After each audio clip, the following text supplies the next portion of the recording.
Diallo bokk ci société civile membre bu Révocable c'est bien ça Abou Diallo. Initiateur bu Révocable. Ah initiateur bu Révocable. Mais Révocable maintenant est une association. D'accord. Avec Marème Soda. D'accord. Je suis l'initiateur mais c'est une organisation publique maintenant. D'accord. Je suis de la COS M23 et initiateur de la société civile Daara. Société civile Daara mooy lan la vraie société civile. Ah léegi société civile amul.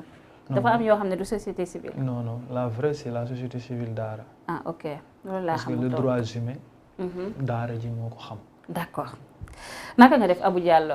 alhamdulilah. Contente de te retrouver. temps yi da nga def rare pourquoi tu te fais rare ci plateau yi. waaw auzu billahi mina sheytaani rajim salaatu wasalaamu ala rasulillahi sallallahu alayhi wa sallam. di muslu ci seytaane di julli ci yonent bi am mbégte.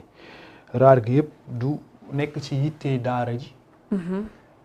ak ci doxalinu société civile daara ak maanu aussi tamit. ci doxalinu yenn actes yi am ci réew mi. c'est vrai. donc benn moment comme gisatuñu ci plateau yi benn moment équilibre bi ñu war gisatuñu ci plateau télévision yi aussi tamit des journalistes qualifiés yoo xam ne ñu ngi jouer seen rôle de journaliste. comment ça gisatoo ci plateau y a tellement de journalistes au Sénégal. non toog mais nga naan plus journalistes yu qualifiés. loolu mooy wax non ay joueurs liste ñoo fi am. ak ay dóor naar liste ñi nga xam ne dañuy dóor ci journalisme bi. ak ay journalistes. ça c'est de la provocation. ak des journalistes politiciens. Par contre aussi il y a des journalistes comme vous parce que ce qui li tax ma toog nga woo ma wuyu si la am na aussi ñu mel ni Pape Ousmane Cissé Ndeye Arame Touré Pape Alioune Sarr bari na ci ñoo xam ni ñu ngi def seen rôle ni mu waree. donc ñooñu aussi ñu ngi porter le flambeau. ñëpp ñu def seen rôle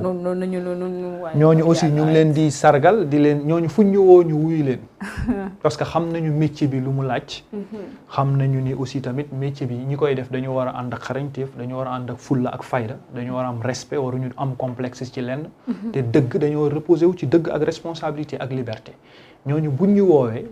ci éthique ak déontologie. dinañ ñëw wuyu si leen donte même bu dee ni sax dañu benn moment dañu jël benn retraite toog di seetaan. donc ñooñu buñ ñëwee dinañ xam ne buñ ñëwee liñ fi wax dinañ ci am responsabilité te ñooñu aussi duñ ñu bàyyi aussi ñu wax loo xam ne dinañ ñu xeebee. ñooñu aussi tamit ñu ngi leen di saluer aussi tamit loolu rek moo indi loolu donc comme nous sommes des personnes libres yoo xam ni kenn mënuñu wax loolu lu ñu neexul wala lu ñu bëggul wax moo tax dañuy xool moment bu jotee rek ñu wax. nga wax merci beaucoup Abou Diallo ñu dugg nag suñu waxtaan bi comme ni ma ko waxee weekend bi nag mun nañu wax ne tension bi nag xaw na électrique bu baax si li nga xam ne ñeel na wàllum langum politique bi comme ni nga ko seetloo mun nañu wax ne mois yëpp peut-être duel bi nga xam ne mënuñ koo bañ moo dox si diggante kii di Ousmane Sonko ak le président de la République Macky Sall moo ko waral gis nga ce qui s'est passé à Mbacké gannaaw rek ba préfet bi interdire li nga xam ne moo nekk boobule meeting nga finalement ñi nga xam ne ñoo nekk waaye Pastef ñoom ils ont tenu def li nga xam ne mooy seen meeting bi gis nga mbir mi nu mu fa xewee on a gazé les jeunes les vieux am sax ay saccage yu doy waar yoo xam ne am na foofule si Mbacké même sax des arrestations gis nga le président de la République Macky Sall tamit artu na si gannaaw rek ba mu nekkee foofule si Thiès mu amal fa nag benn rencontre boo xam ne mun nañu wax de 3h du matin à 5h du matin rek di statuer par rapport rek ak li nga xam ne mooy problème yi nga xam ne mu ngi am si langum politique bi le président Macky Sall yëkkati na ay kàddoom nag di xam ne du bàyyi kenn koo xam ne rek déstabiliser ce pays en gros naka ngay gisee ces discours ak actes yi nga xam ne le président de Pastef mu ngi koy teg fan yi ñu wees yëpp et selon vous lan moo koy motiver aussi. C'est des politiciens qui font de la politique politicienne. loolu mooy industrie bu xew bu bees bi. tension bi musul bañ a électrique musul changé. mais cette fois-ci. non ça na déedéet ni mu mës a mel la mës a mel. parce que c'est l'effet des réseaux sociaux. ak le nouveau phénomène ak le nouveau type de citoyen bi am léegi. loolu rek moo xumbal yëf yi. Comment ça le nouveau type de citoyen? J'ai comme l'impression que da nga bëgg a wax ne classe politique bi dafa changé wala les Sénégalais en eux-mêmes dañoo changé si seen ay engagement politique. Non xam nga ñaari choses de 1962 à aujourd'hui cette même classe politique malade moo fi nekk ba tey. De 1962 à 2023 fépp foo mës a gis ay mort d'homme fépp foo mës a gis ay saccage fépp foo mës a gis yàq-yàq fan lay jóge ci politique yi. donc changé wul. système bi ni muy demee ci politique le système politique mooy demee ni la population ak sénégalais yi nag ñoom dañu ànd mancé wu résigné wu nangu ni politiciens yi ñoom ñoo leen yilif ñoom la ñu bëgg marier ak politiciens yi pour le meilleur et pour le pire. Que chacun assume ses conséquences ak sa responsabilité. Marié avec les politiciens. Ouais, pour le meilleur et pour le pire. Essayer aussi de changer aussi leur vie aussi par Abou Diallo parce que quoi qu'on puisse dire mun nañu wax ne carrément fu mu toll nii au Sénégal dafa am vent bu nouveau boo xam ne la population su rawatina la jeunesse sénégalaise dañ koo soxla mu am si seen ay vécu est-ce que nekkul loolu moo tax aussi ñu gis ne aussi benn certain engagement des jeunes derrière benn leader bu mel ni comme Ousmane Sonko. non xam nga les politiciens. xam nga bu dee li am Sénégal mooy politicien wu Sénégal boo leen xàmmee ñaar rek moo am mooy ci point de presse déclaration de presse nekk ci mbedd yi di tourner coalition alliance transhumance loolu mooy mës a nekk seen quotidien majorité de la jeunesse de sénégalaise bi nga gis yow mooy bi ànd ak politiciens yi nga xam ne c'est le clientélisme politique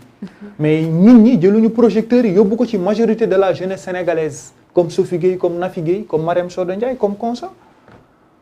moi quand je regarde Ola SN moi je vois des sénégalais initiateurs de projets il y a combien de jeunes boo demee ci grandes écoles ñaar yan xale ñoo fa nekk ñi créer les robots là ñi créer les jeunes entreprises start-up ñi nga xam ni ñoom ñoo nekk les scientifiques boo wëree Sénégal wër àdduna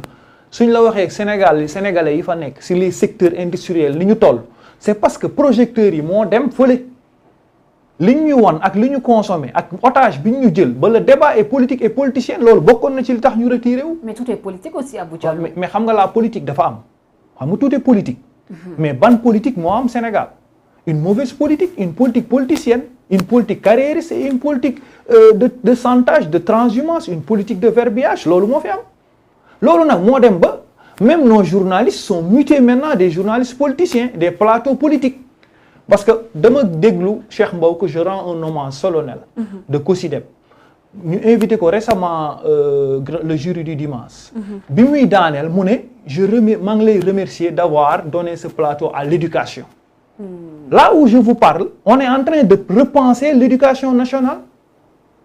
qui doit faire l'objet d'un débat national de toutes les organisations politiques, de toutes les organisations religieuses, parce que l'éducation, c'est le moteur de l'économie. Foofu la ñuy defaree nit, c'est le lieu de structuration de la pensée. C'est vrai. Mais tey ñu ngi naan combien d'années de 1962, de 71, 81, assises de l'éducation. Aujourd'hui, am na ñu dem ba accepter ni nañu toogaat, repenser à l'éducation, changer programme bi, ça n'a pas fait débat. tey loolu moo doon parti politique yi seen programme yi ak seen projet de société yi ñoom ñëpp waroon nañu dem préparer seeni proposition plateau yi ñu changé ko ñëpp dem fa mais bu Cheikh Mbow nga xam ni c'est le seul qui parle de l'éducation tey aujourd'hui kan nga gis ci leader politique yi ak ces organisations politiques les aspirants à nous diriger et alors que les aspirants à nous diriger ñoo waroon gën a mën a veiller. Mais je vois quelqu'un. Mais est-ce que ces aspirants à nous diriger may na leen aussi fu ñu tegee seen ay projets de société yoo xam ne mun nañu wax ne dafay laal li nga xam ne moom ngay wax moo nekk wàllum éducation wàllum santé wala sax lépp rek loo xam ne ñeel na suñu wàllum exploitation ressources minières yi nga xam ne ñu ngi koy waaj a def pétrole beeg gaz bi parce que ku mel ni comme Ousmane Sonko ñu bëgg ko ñu nga bañ ko moo nekk leader yi nga xam ne moo nekk opposition mais gis neen aussi ce Ousmane Sonko mun nañu wax ne il est persécuté bi ñu ko interdire li nga xam ne moo nekk ay meeting ñu ngi ko collé aussi ay procès aussi. non xam nga moo tax ma ne la c'est comme ça on a même politisé le débat national. La santé est là l'éducation est là l'économie est là. Récemment Abdourahmane Diouf a organisé un symposium sur la constitutionnalité de la candidature. Il a amené des intellectuels. Abdourahmane Diouf n'est pas Ousmane Sonko aussi. non je parle non xam nga problème bi mooy actuellement bu dee ni peut-être que débat bi da nga ko bëgg a centrer ci Ousmane Sonko incha allah di nga ko am. mais permettez-moi de revenir di ñëw dama ne Abdourahmane Diouf teg na symposium 2 symposiums benn sur la constitutionnalité en invitant des constitutionnalistes ñi d'accord ci la constitutionnalité ak ñi d'accordul ñu def confrontation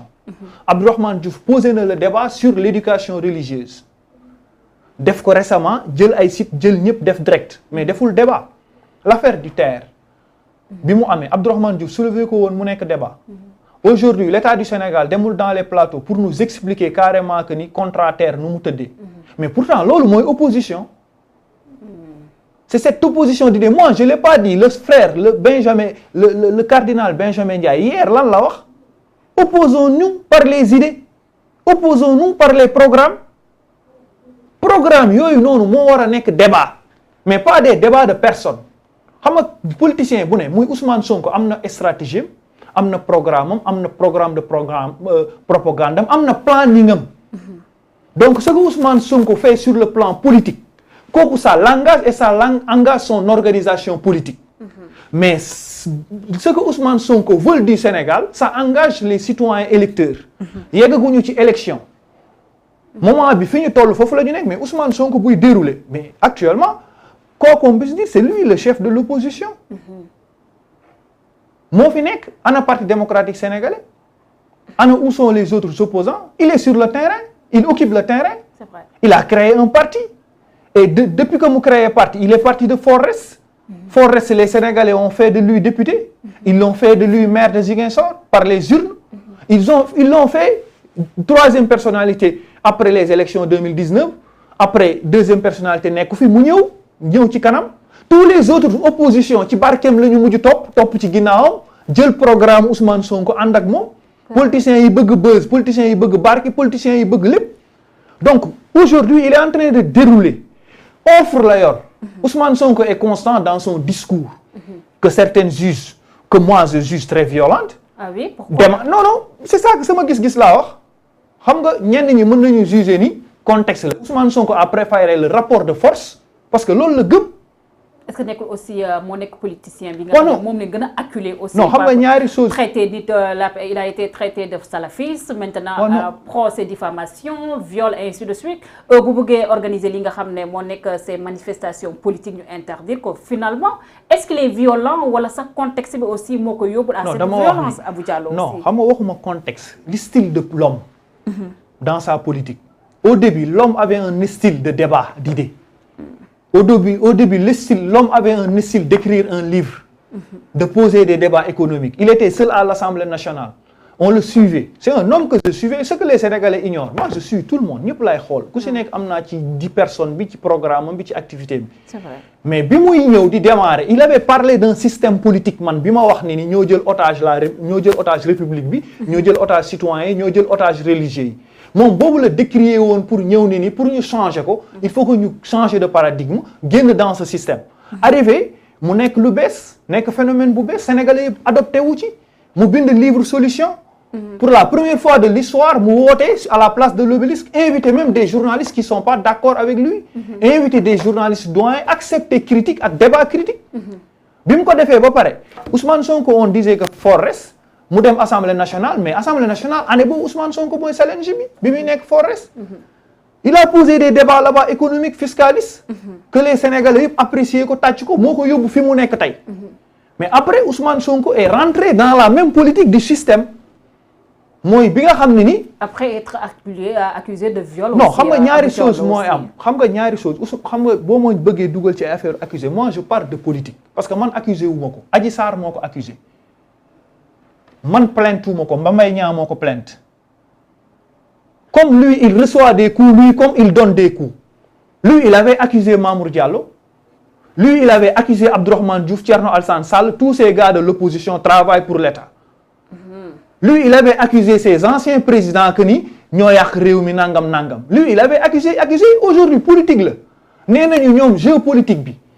bu bees bi ñu am ñoom noonu la ay waxante ay débat de personne la donc moom ni mu doon accusé moom noonu lañ koy accusé même ñi nekk ci pouvoir bi noonu la ñuy accusante donc fii loolu mooy seen forme politique léegi nag benn moment dama la wax ni Ousmane Sonko arrivé homme politique création parti Pastef bu bees nga koy seetaan di ko gis man bi may njëkk a toog ak Ousmane Sonko loolu laa ko njëkk a wax samedi mag laa la gis nga neex ma may déglu say débat mais bu mu duggee ci terrain politique bi j'ai vu que ni fekk si na même classe politique bi fekk si leen léegi nag classe politique boobu noonu jël ñu en otage moom mu ngi ci biir ci la bokk bu ñu ñëwee ne léegi nag comme moom benn moment urne yi moo ko def réalité xam nga nit ñi lan la ñuy jaawale mooy urne yi ñoo ko teg fi mu taxaw moi je respecte les urnes c'est pas la rue publique c'est les urnes qui lui ont donné cette position tey aujourd'hui urne yi ñoo ko yóbbu assemblée nationale urne yi ñoo ko def maire Ziguinchor urne yi ñoo ko def aussi tamit 3e après les élections 2019 urne yooyu nag ko def position bi mu nekk nii urne yooyu consultation bi kañ lay ñëw 2024 yeggaguñu ci étape boobu mais étape boobu ñu toll moom am na loo xam ne def na ko mooy il a déclaré candidature président pour 2024 mais am na ñu nekk fii ñoom ñemeguñ ko def il a ce courage. léegi nag c'est aux Sénégalais ñi gis style Ousmane Sonko bu dee ni muy waxee wala style de rapport de force am wala offre programme tamit adhéré nañu ci ils sont libres. ñi d'accordul ak moom ils sont libres d'aller avec lui dans un débat critique et technique mais man li ma dul nangu mooy Ousmane Sonko kenn du ko critiquer kenn du ko débattre kenn du nangam su dee ci politique on amène le débat ñu waxtaan ci politique parce que sa personne intéressé wuñ parce que en 2014 la nangu di ni xeexal day xeexal Sénégal il a trouvé ici des Sénégalais qui depuis le berceau ñu ngi xeexal Sénégal il n'est plus patriote que personne dafa ñëw à un certain moment boo xam ne ni meram yegsi na ci bi muy mer di ngembu c'était en 2014 fekk si na fi ñoo xam ne ni meroon nañu yàgg na fekk na si ñuy faj mer fekk na fi ñu am conviction fekk na fi ñoom musuñu politique mais ñu ngi dans les autres secteurs religieux dans les secteurs leneen di fa def des œuvres di fa def ay affaires léegi nag yéen sénégalais yi ñooy jël concentré wu te aussi tamit ñoom it seen style politique ñoom ñooy dem ba benn moment booy politique fii au Sénégal tu accapares les infiltres les médias la presse police lu la neex pour nga am personnel politique ñu wax ci yow un homme politique a besoin que ñu débattre ci moom. il fut des temps doonoo woon dégg Karim rek nga doon dégg wala ngay dégg keneen rek mais tey moom ngay dégg kon moom moo ko liggéey parce que li mu njëkk a liggéey mu nangul ko mooy fexe na ba leader politique yëpp yi mu doon àndal ci opposition bi ñu ngi ci ginnaaw au moins lui il a osé taxaw na ne candidat la mais am na ñuy ànd ak moom ñeme wuñu wax candidat lañ. c'est vrai am na si ñoo xamante ni ñu ngi dund ci buzz Ousmane Sonko am na si ñoo xamante ni ñu ngi ci wetu Ousmane Sonko di rogo jeeru di xaar mu am fale wu ñu jël li ci nekk. Ah oui? Au moins il a ce courage. mais Abou Diallo bu ñu waxee lu déclenché lii mun nañu wax ne carrément meeting bi keroog bu ñu interdiroon préfet